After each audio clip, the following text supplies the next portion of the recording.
I'm Lee Baker, your host of Level Up with Lee. Today, we've got a great show. We've got a special guest here with us, Chef Amadeus. Now, going to tell you a little bit about Chef Amadeus. Before we do, just want to take 1 second and let you watch this clip of Chef Amadeus. Tonight, Extreme Chef goes south of the border to Mexico. This quiet Mexican village will be the site of a culinary standoff, as three chefs go head-to-head, transforming some of the most intense ingredients into mouth-watering bites. And in the end, there can be only one Extreme Chef. Let's meet today's chefs. Gina is an award-winning chef and humanitarian. Once homeless, she's now using her culinary skills to help feed and educate thousands of families a year. Experiencing homelessness has inspired me, and I use my culinary skills to try to help those most in need. I'm making a whole new generation of chefs. Jay is a Brooklyn native who recently opened his 5th restaurant in Beverly Hills. He's here to put his mark on the culinary world. I've been trained in the classical French tradition. I'm a graduate of the Culinary of America. I'm doing this for the pride and the title. The winnings will go towards buying my mom a new car. Chef Amadeus began his culinary career in the Navy. He's here to prove that military-trained chefs are the most extreme chefs on the planet. I used to cook for the officers in the Navy, so I know about fine dining. I cook from the hip. Most of what I know I got from my mother, my grandmother, the Navy. I don't have a fancy degree. I just have a deep passion for cooking. Welcome to Mexico, chefs. This country's cuisine has a rich and celebrated history that dates back to the Mayans. But today, it will be the foundation for the toughest day of your culinary lives. But one of you will walk away with $10,000. So, welcome back. Now, that was a great clip, very exciting. Now, Chef, let me ask you a question. What do you remember most about your Extreme Chef experience? The most important thing that came out of that was, I always tell people that every chef has a philosophy in cooking. And so to put my philosophy up against a competition is always fun. So let me know that the way I think about cooking, the way I'm manifesting these flavors and how I want to do them, that's how it comes out, and it works that way. The other thing was I wasn't nervous at all, but like I said, I was cooking. That's all I had to do was cook. So Gotcha. One thing about the cooking that I always tell folks that makes me that much more interesting is my passion for cooking comes from not just that I love to cook, it's literally because I'm normally the shortest person in the kitchen.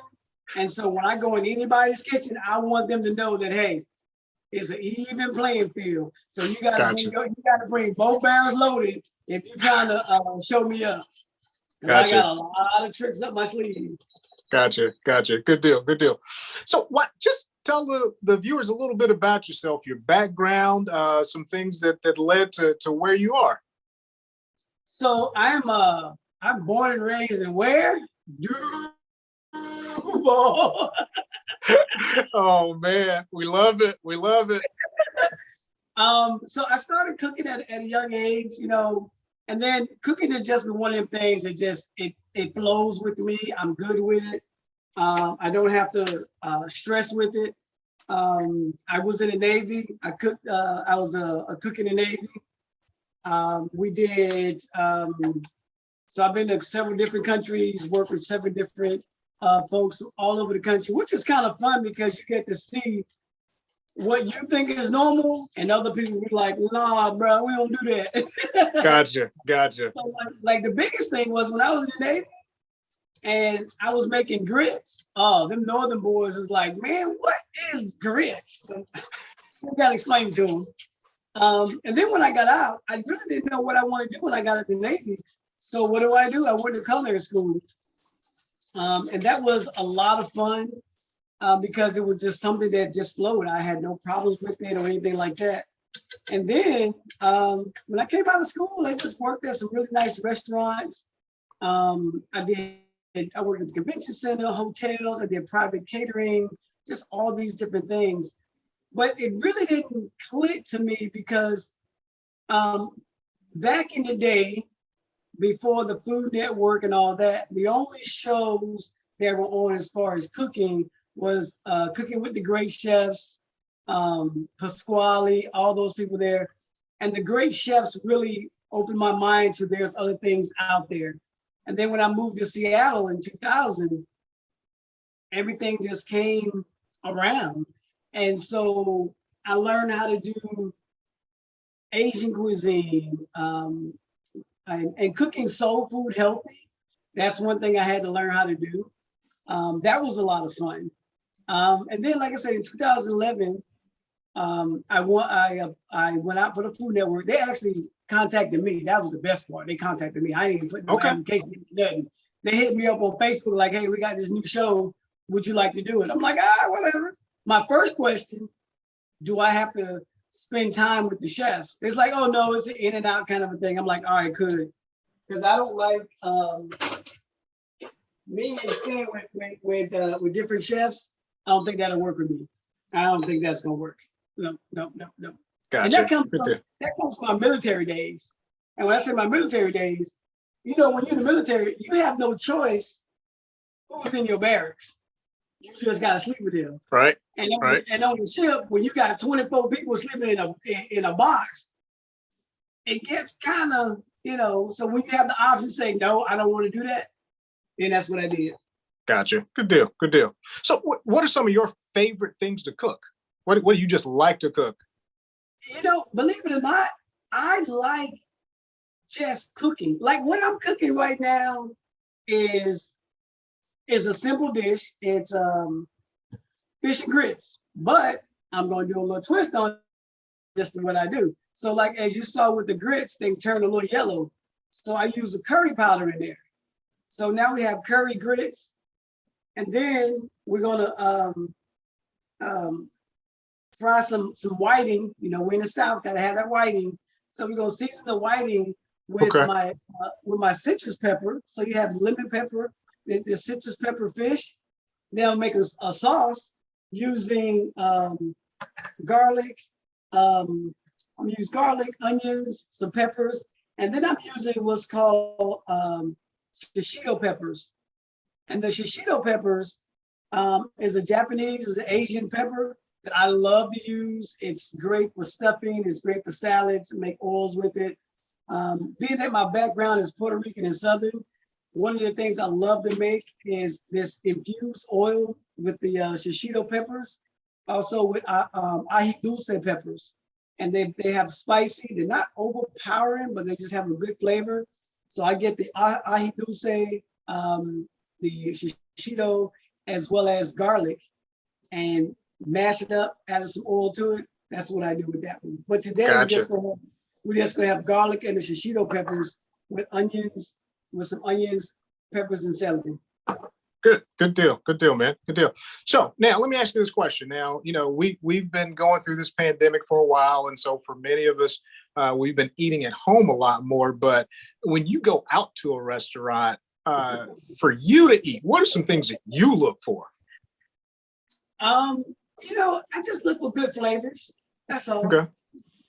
If you got some good flavors on whatever it is, because everybody knows chefs have the worst eating habits around. We eat, and here's the thing: if you ask the average chef what they like to eat, watch they tell you Fruit Loops, Frosted Flakes, peanut butter and jelly sandwich, top ramen. I mean, because think about it, chefs eat better on mistake than most people do on purpose. Gotcha. So we're gonna, you know, we just want something good. It's hard for a chef to be like, I don't like that when they go out to eat. It's like, you know what, dude, hook me up and I'm good with it. Gotcha. Good deal. Thanks. All right, so everybody, we're going to take a quick break, but then we'll be right back with more Chef Amadeus. Chef Amadeus, please introduce your one bite. This is the flank steak that has a leche crust on it. It has black pepper, roasted salsa, chayote, lime, and that taste underneath is grainy mustard. I thought that putting the dulce de leche on the meat before you seared it made a difference. I could definitely taste that. I could taste the pepitas as well, so I think it was nice. It was a nice bite. I do like mustard, and I do think also using grained mustard gives a good texture. Your meat is perfectly cooked. There was quite a strong acidity, and I like that normally, but it was quite noticeable, quite powerful. Thank you, Chef. Well, judges, very tough decision ahead of yourselves.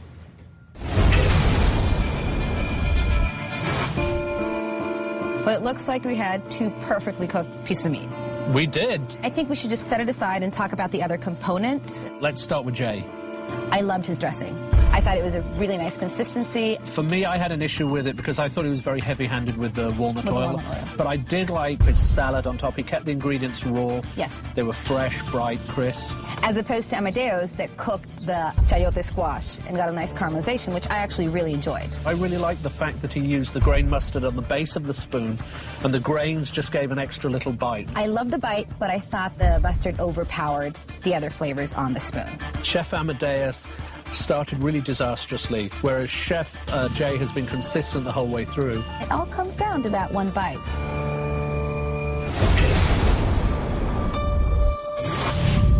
Chefs, this has been the toughest day of your culinary lives, and it's all come down to one bite for $10,000. I've spoken to the judges, and they've made their decision. They thought both of your steaks were perfectly cooked, and they appreciated the different ways you incorporated the dulce de leche, which has made this the toughest decision in Extreme Chef to date. The winner of $10,000 and the title of Extreme Chef is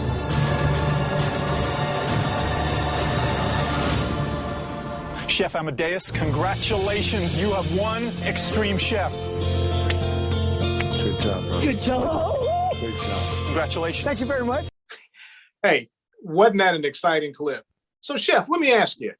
You're in Mexico, you've gone through this, and now you're declared the winner of Extreme Chef. What was that feeling like for you? It was a shocking. It was like, wow, I won. Because the guy that I was going against was, on paper, he was talented because he graduated from the CIA. He was getting ready to open up his 5th restaurant. I didn't graduate from culinary school. I didn't open a restaurant, not 1, 2, or 3. For me to put my passion on a plate and win, it was just shocking and eye-opening, and just, I was shocked. I was like, Gotcha. okay. But Okay. I did dishes that were different. I didn't want to cook like everybody else. I wanted to cook like me. So like the final dish that I made for this dish, the judges were like, I would have never done that. So it was a dulce de leche crusted skirt steak with a charred salsa with toasted pepitas on top. And then I put grainy mustard on the spoon. But they were like, why did you put sweet on a steak? One of the things I love is cultural cuisine. And so in Africa, putting something sweet on some meat, it is what it is. And then, like I said, my biggest thing was my passion overrode his ego. He had an ego about cooking like, I'm the best, I'm the best. My thing was like, whatever, we'll just see what happens. Because that's the great thing about cooking and golf. You can tell me anything you want, until you step up to the plate. Show me something. Gotcha. On a golf course, you tell somebody, I get the ball 300 yards down the center. All right, go ahead. There you go. Do it. Like I tell people all the time, it's like golf. If you have no follow through, you suck. Same thing with cooking. If you don't have a follow through things, people will know your passion isn't there. You're doing it for the fame and not the passion. Gotcha. Good deal. Well, now, Level Up with Lee is a finance show. So I got to ask, what did you do with your $10,000 earnings from Extreme Chef? Well, the first thing I bought And this is crazy. So the first thing I bought was this watch.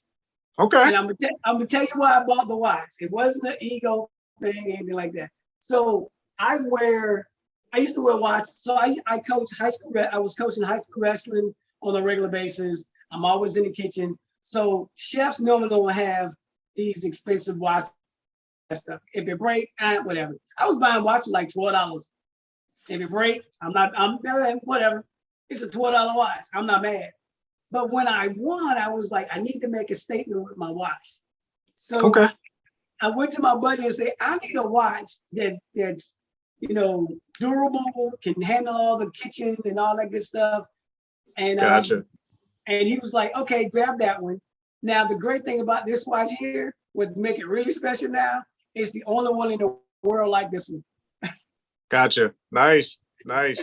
Hey, that's a nice way to have some one-in-a-time winnings from a once-in-a-lifetime experience. So Exactly. Good deal. So this is my whiting. And Okay. as you see, I put a lot of the citrus pepper on there. And the great thing about doing that is there's no salt in this. So I can put as much as I want on there. It's not going to be salty. All it is it's going to have more flavor. So that's one of the big things I love about the citrus pepper. And I created this citrus pepper literally for my mother because my mom loves lemon pepper, but it's too salty for her. And being that I have a whole line of seasoning with no salt in it, I said, Mom, I'm gonna make you a seasoning. So I made this one and she loves it. And a lot of people really, really enjoy this because it has no salt to it. Gotcha. Good deal. Now, Chef, let me ask you a question. And that does look very good. It almost makes me want to reach into the screen and get a piece. But let me ask you this question. One of the other things that's happened during the pandemic is it seems like the price of a trip to the grocery store has literally gone through the roof. Can you give our viewers any tips, tricks of the trade, if you will, on how we can continue to eat healthy, but maybe save a little bit on our trips to the grocery store? Well, the first thing, so living in Seattle, it got me used to dealing with farmers markets. And I'm not talking about just any farmers market. Every farmers market you go to, the person that's selling you the produce, they grew it themselves. So they know what it is and how it is and things of that nature. So one thing I'm gonna tell you is this, try to eat a lot of fresh things. And if you go to like the farmers market in your town, like here in Jacksonville, we have the Ram, Riverside Arts Market. On the Saturdays, they have that. When I lived in Seattle, at least every day there was a different market in another neighborhood. So if you live in a city like that, yeah, that's just amazing. But if not, I would tell you to buy a lot of things fresh and learn how to cook them and utilize them. Perfect example, like these right here, the pepper, it's called a seasoning blend. I use this all the time, and it comes out of the freezer at your grocery store. Here at Publix, they call it seasoning blend. And a lot of my recipes, when I'm teaching, I tell them to go get this. Because why? It's already done. You don't have to worry about, using a knife. A lot of people kind of nervous about using a knife. I tell them to go get this here. The other thing too is if you want to eat healthy, stay away from the aisles. If you eat around the store, it's called the healthy edge. You eat around the store. Think about that. Nothing around the store is processed. So you have produce, you have your bread, you have your meats, your chicken, and everything like that. It's your seafood and everything is not processed. If you like, people love salad dressing.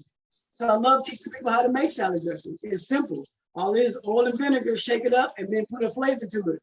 But if you want to buy a salad dressing, I highly recommend you buy the one that's from the produce department because that one has less preservatives in it because there's an expiration date that's Understood. coming up.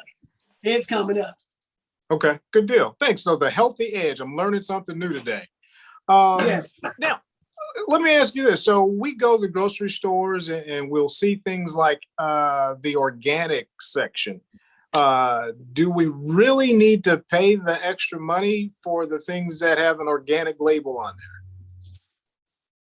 Ah, man. So, So here's the thing though. I believe that if you want organic food, you need to find a local farmer's market. Because me personally, I don't trust that you put really organic. It's a marketing tool and to get more money out of it. But if you go to a local farmer's market, a local farm or anything like that, that's where you're gonna get the organic, the truly organic from that you know about. And like I said, just because they say it's organic in the store, don't mean it's good for you. gotcha. Like I tell people this, if you go to the store and get a salad dressing, don't worry about getting that one that says fat free. Don't worry about that one. Go get the regular one. Because here's the thing, it may be fat free, but the sodium is higher in that one because they took something out and they put something in. So that's why I say, you want to take that healthy edge and literally shop around the store. If you want, fresh things, I would say make it yourself. Because here's the thing, even if you make a chicken pot pie from scratch at home, and you put as much lard or anything in it, it's still better than what you get in the grocery store because it's preserved. There's preservatives in them. And if you want to eat clean, the first thing I tell everybody, cook everything you want at home. Gotcha. You know exactly what's in it. Okay, cool. Good deal. Good deal. All right. So healthy edge, and let's do a little cooking things from scratch. Now, let me ask you this. So as where we sit right now, it looks like in most areas of the country, we're getting on the other side of this Omicron variant, and the numbers appear to have peaked for now. But as it relates to what we've gone through in the grocery stores during the pandemic, what's your sense as to whether or not we might see some of the prices in the grocery store start to go down, or do you think we're stuck with some of those higher prices? I believe we're stuck with some of these prices. Okay. Well, here's the thing. Since this is a financial show, think about the finances on that. Okay. If I got you to spend $13 for crabs or shellfish or whatever, Okay. you think I'm gonna go back and be like, oh no, we ain't gonna do that? They've gotten you to the point where you're used to buying expensive stuff. When you go to Fair the store, point. well, what you say, man? This crab is expensive, man, or these apples are expensive. You think they're gonna be like, oh, because you paid for it. You paid for it. Okay. Gotcha. So if you pay for something, and the people are like, really? You gonna pay that? Okay, we're gonna keep it there. Gotcha. And the other thing too is people have to realize this. They don't know the process, what it takes to get food to the store. They don't realize that. There's a lot of things in motion, from ships sitting on the water, from the truckers, the gas is going up. There's a lot of things. So when you see things going up, also look at the price of gas. When gas goes up, prices go up as well. Gotcha. That's what you have to look at, the big picture on things. Good deal. Being trucks, gas, what else? Everything's going up right now because it's in a pandemic, and you have to learn how to modify your lifestyle for that. Gotcha. Good deal. Good deal. So as we're starting to wrap up the show, I see you stirring the grits there. We took the whiting out of the heat. We got a little dance. That's that Duval thing coming out again. So let us know what we got going here with our believe it was curry grits. Yes, and whiting. So we're gonna plate this thing up and right. So take us on home. Look, when we plate it up, I want to make sure that that people get to see how much fun it is. So, and all we're gonna do is do this. Just get some grits. Put that like that. And then we're gonna get our fish.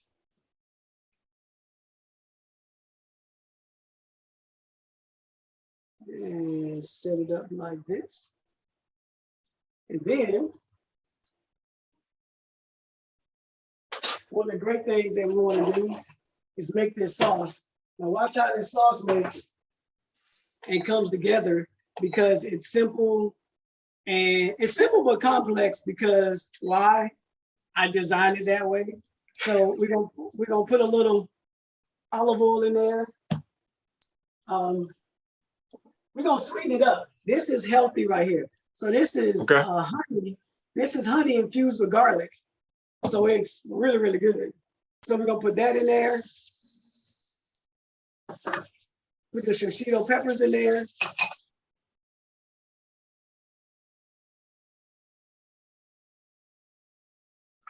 Man, I wish I could smell that. Oh man, I wish you could smell it too. And then we're gonna add in some of the little bump. And you can get all these spices here on my website at chefamadeus.net. Oh, if you can smell this right now. Good God, really. And then we're gonna get just a little bit of flour, not a lot. All right. Just to bring everything together. Then we'll add in just a touch of honey with garlic.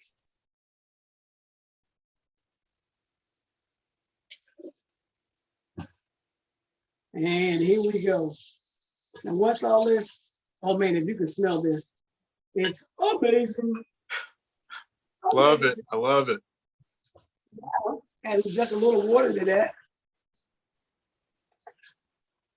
And now, and that's all we need to do right there for that. And now, look at our fish.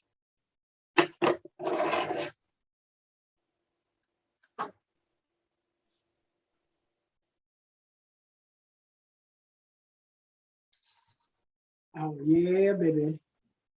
Baby, baby. There you go. All righty. So that's fish and grits. Looks, as you said, amazing.